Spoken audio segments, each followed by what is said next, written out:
ब्रह्म सत्यम सर्वाधार।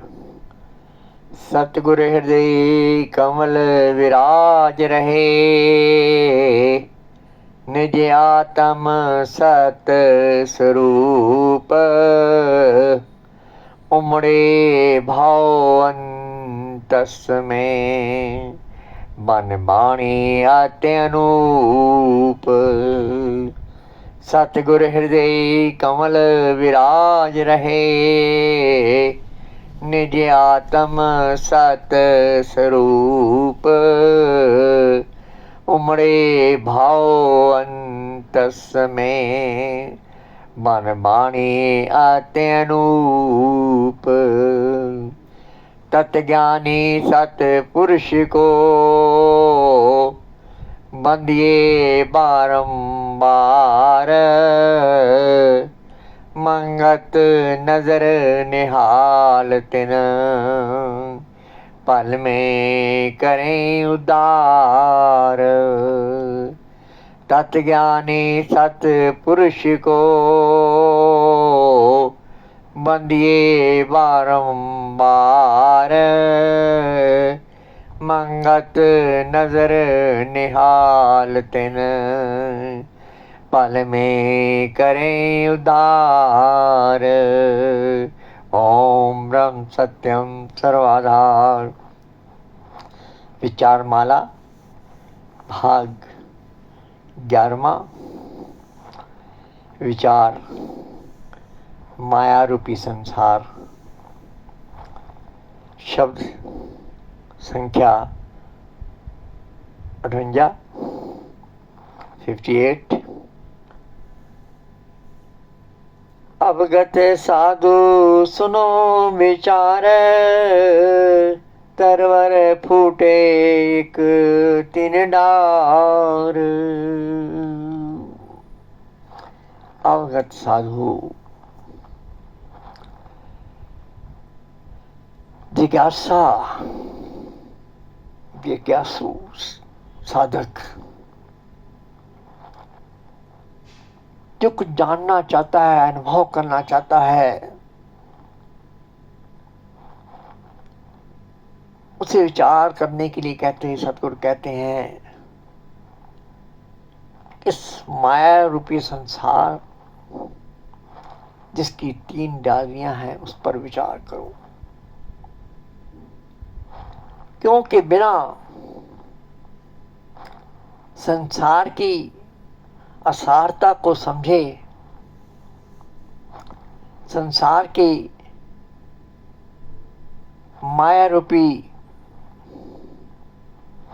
फैलाव को समझे, साधना नहीं हो सकती। अपने आत्म स्वरूप को अनुभव करने के लिए, अपने आत्म स्वरूप की अनुभूति प्राप्त करने के लिए संसार के सारता को समझना होगा। जब तक मन संसार में आसक्त है, संसार में उलझा हुआ है, संसार को सत्य समझ रहा है, तब तक सत्स्वरूप आत्मा के प्रति मनोवृत्ति की रुचि नहीं बन सकती। इसलिए गुरुदेव कहते हैं कि हे साधक, इस संसार जिसकी 3 डालियां हैं उस पर विचार करो। माया, माया का अर्थ क्या है? माया का भाव क्या है? जो है नहीं, जो सत्य नहीं है, उसका सत्य रूप से भासना। जैसे मृग मृच्छका हिरण को दूर से रेत की चमक में पानी का भास होता है, लेकिन वहां पानी तो नहीं होता। इसी रूप तरह ये माया रूपी संसार भास रहा है, सत्य भास रहा है, लेकिन सत्य नहीं है। इसके 3 गुण हैं, 3 डालियां ही 3 गुण हैं। तमो, रजो और सतोगुण।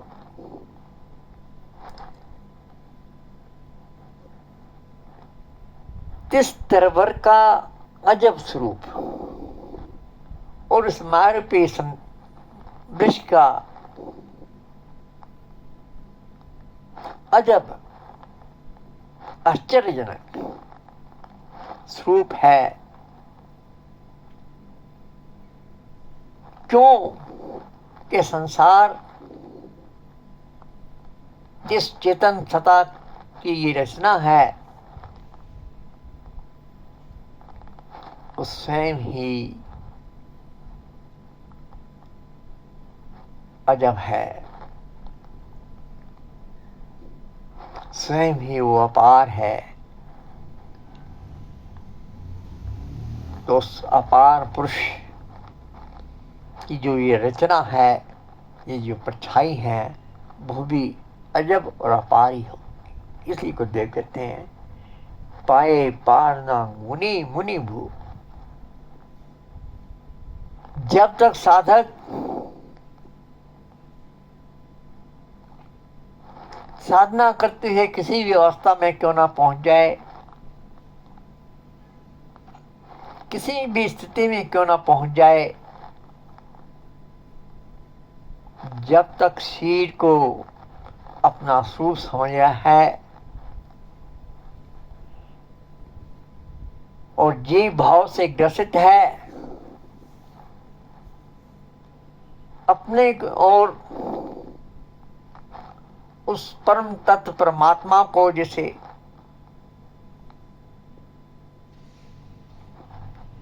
जो निज आत्म तत्व है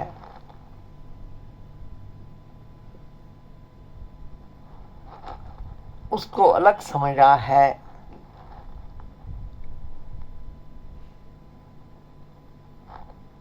तब तक वो इस संसार की भी पूर्ण रूप से गहराई नहीं जान सकता। क्योंकि संसार के सार्थता को भी समझने के लिए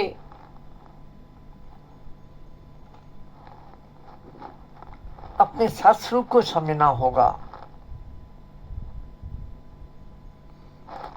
इसीलिए अनेक गुणी मुनि नेति नेति कहकर चुप हो जाते हैं।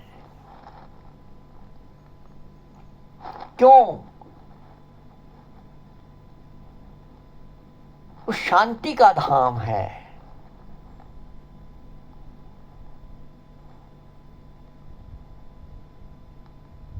वो मौन की स्थिति है।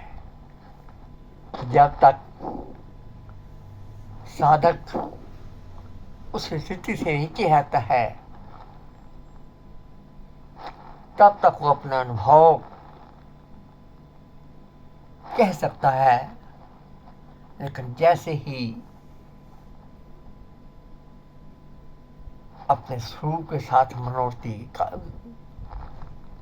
एकाकार करता है तभी ये संसार लीन हो जाता है, फिर इसके बारे में कुछ कहा नहीं जा सकता।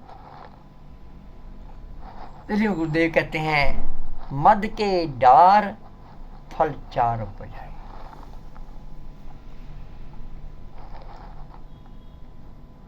मध्य की डार अर्थात रजोगुण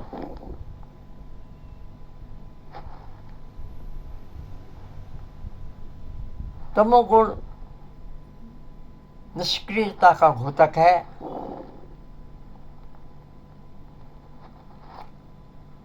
रजोगुण सक्रियता का और सतोगुण ठहराव का।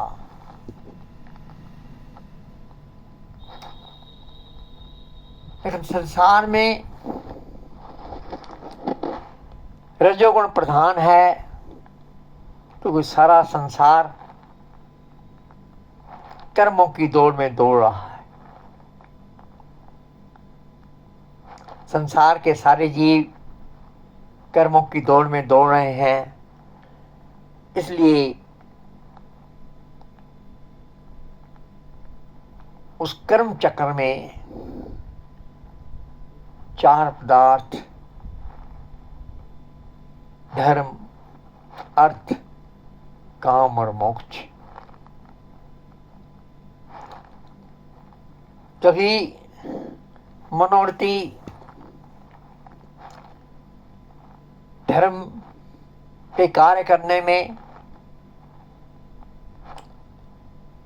रुचि लेती है, कभी अर्थ कमाने में रुचि लेने लग जाती है, कभी काम में उलझ जाती है, और फिर कई बार थोड़ी विरक्त भाव जागता है तो मोक्ष के लिए साधना में उलझती। तो इसलिए गुरुदेव कहते हैं कि रजोगुण इस माया के इस माया रूपी संसार में चार पदार्थ हैं।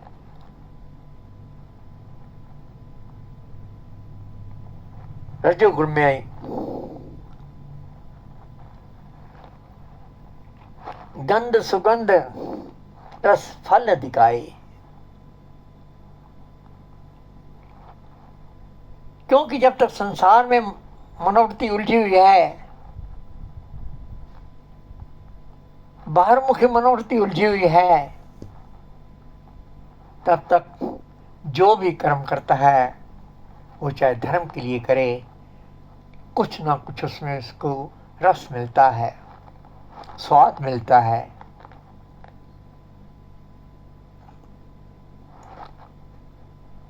अर्थ कमाने में भी,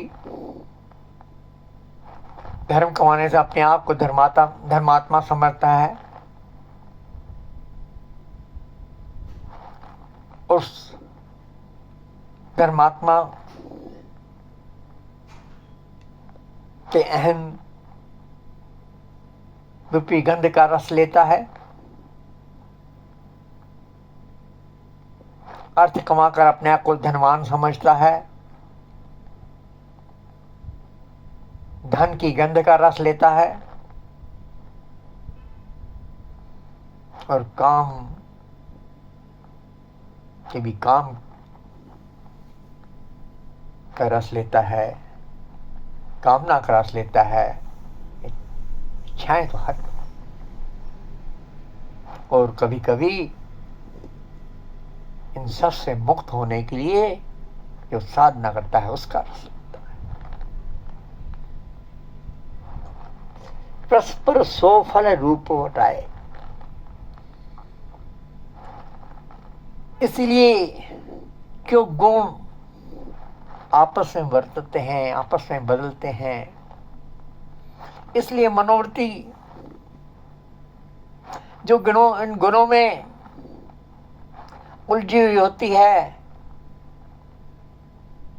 वो भी कभी तम गुण में जाती है, कभी रजोगुण में जाती है, कभी सतोगुण में जाती है।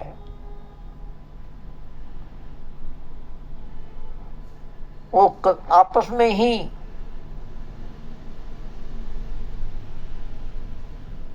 बदलते रहते हैं। गुणों के कारण मनोवृत्ति की स्थिति भी बदलती रहती है। इसलिए गुरुदेव कहते हैं परस्पर सो फल रूप आए। इसलिए उस कर्म रजोगुण रूपी जो सक्रियता है, कर्म करने की लालसा है, वो भी गुणों के अनुसार बदलती रहती है। अचरज लेख गत कोई गुणी ढियाए, लेकिन जो आश्चर्य रूपी आत्म तत्व की अनुभूति है,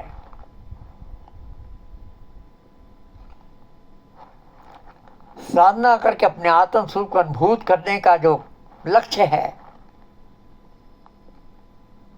वो कोई विरला ही ज्ञानवान गुणी पुरुष उस लक्ष्य को प्राप्त करने का पुरुषार्थ करता है, प्रयास करता है, कोशिश करता है। इसी को देव कहते हैं अचरज लेख गत कोई गुनी। और उस साधना के लिए, उस अपने लक्ष्य को प्राप्त करने के लिए उस संसार को भी समझने की कोशिश करता है, इसके चमत्कारी स्वरूप को की गहराई को जानने का प्रयास करता है, इसकी असारता को हृदयगम अपने हृदय में उतारने की कोशिश करता है, अपने आप अपने मनोवृत्ति को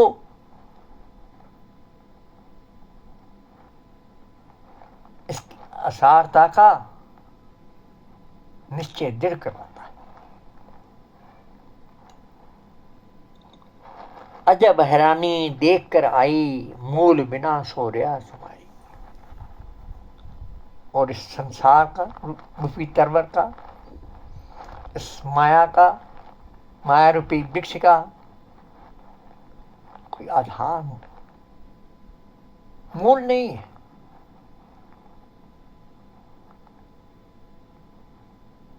क्योंकि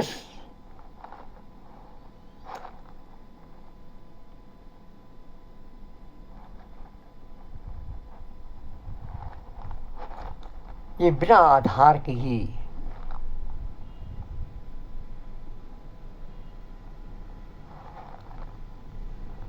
असत होते हुए सत्य भास रहा है।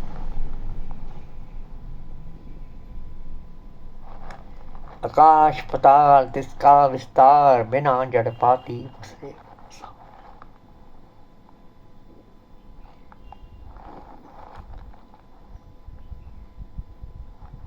जे इसका वार पार भी नहीं है, पाताल से आकाश, इसका विस्तार है, अर्थात इसका कहीं वारा पार नहीं है। और बिना जड़ पाती, क्यों? जो कर्म रूपी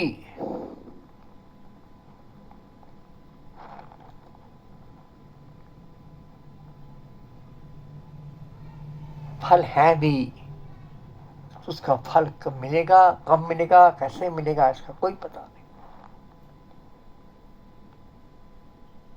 दूसरी ओर जो उसके भोग हैं उनमें तृप्ति नहीं है, उनमें ठहराव नहीं है, उनमें संतोष नहीं है।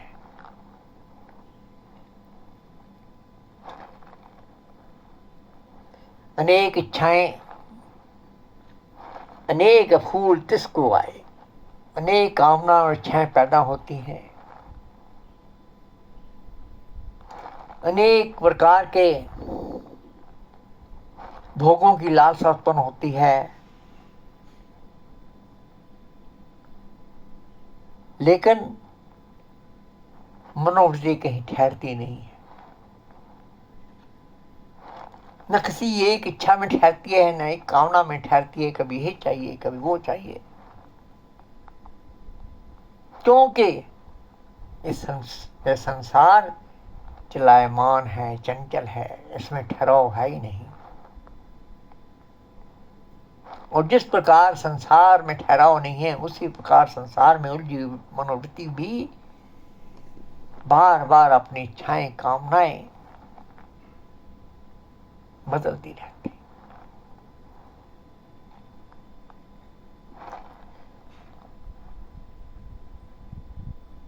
फूल झड़े फल पावत नहीं, भोग रूपी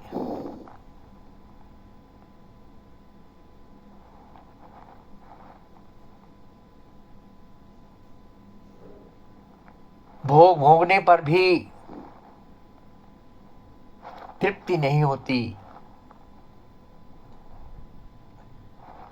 जुग जुग देखो अचंभा घट माही।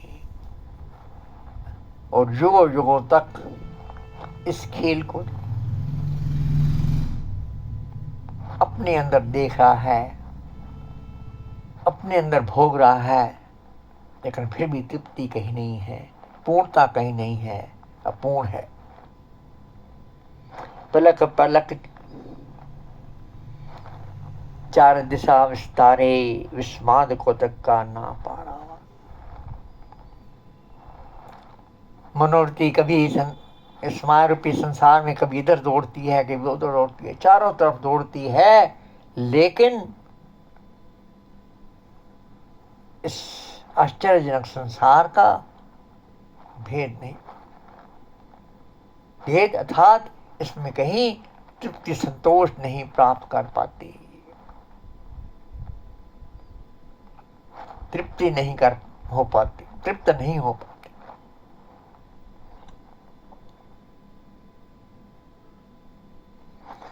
और जो भी संसार को देखता है, इसकी चमक दमक को देखता है, वो ही इस पर मोहित हो जाता है।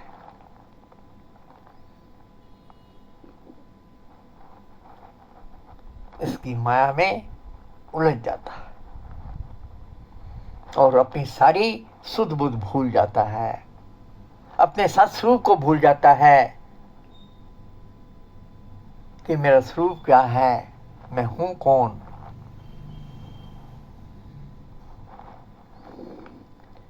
फल की आस में रहे दिन रैन, ना फल पाए ना आवे चैन। अनेक कर्म करता है, अनेक इच्छाएं करता है और हर इच्छा के फल प्राप्त करने की आशा करता है,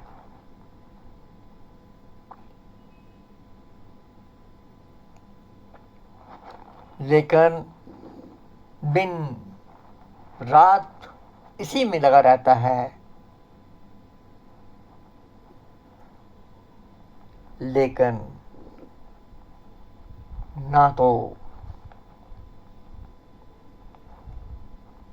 तृप्ति प्राप्त होती है, ना तो संतोष आता है, और ना ही फल भोगने की इच्छा खत्म होती, और इसलिए कहीं भी शांति नहीं मिलती, चैन नहीं मिलता।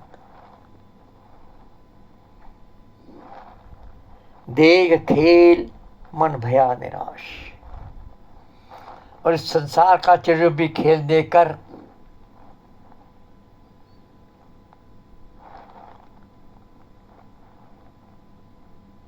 कभी मनोरथी मन निराश हो जाता है,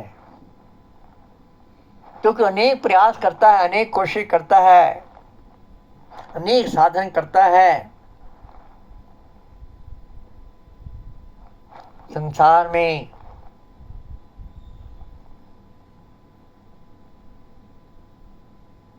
लेकिन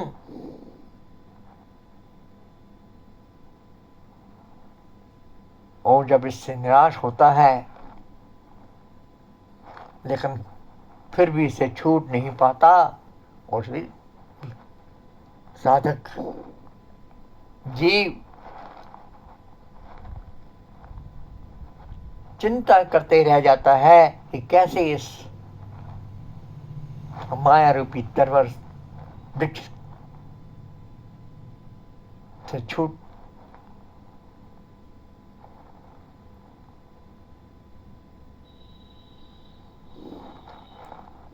पार पाया जाए।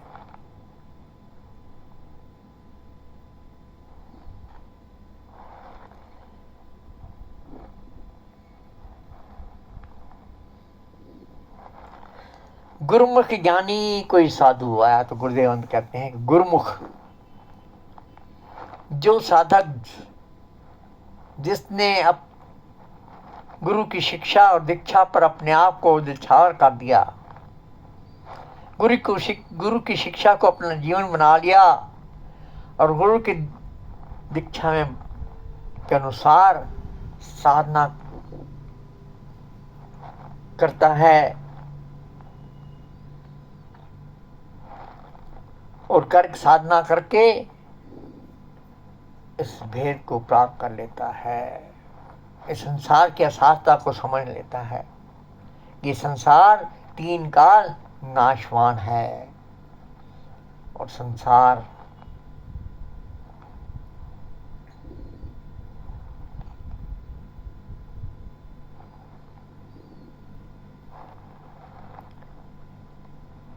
और स्वयं भेद समझकर स्वयं इसके भ्रम से निकलकर दूसरों को भी इस भ्रम से निकालने की कोशिश। पाया भेद, सब भ्रम मिटाया और सारे भ्रमों को से उपराम हो जाता है। अपने घटमई बेला परिगार से। और जब इस संसार वृक्ष से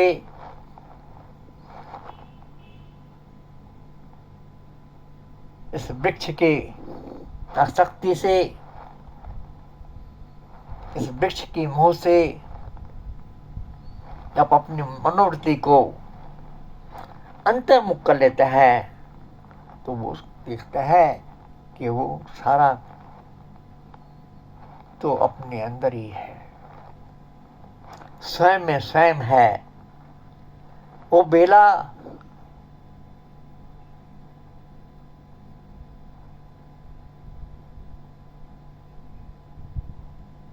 जो आनंद के स्वरूप है वो इस घट के अंदर है। छूटे सो ही जो रहे तिस पास है। और जिसकी मनोवृत्ति अपने आत्म सुख के साथ एकाकार हो जाने लगती है, अपने आत्म सुख को अनुभव करने लगती है, वही इस वृक्ष के मोह से, आसक्ति से छूटकर शरीर रूपी संसार की आसक्ति से छूटकर जीव की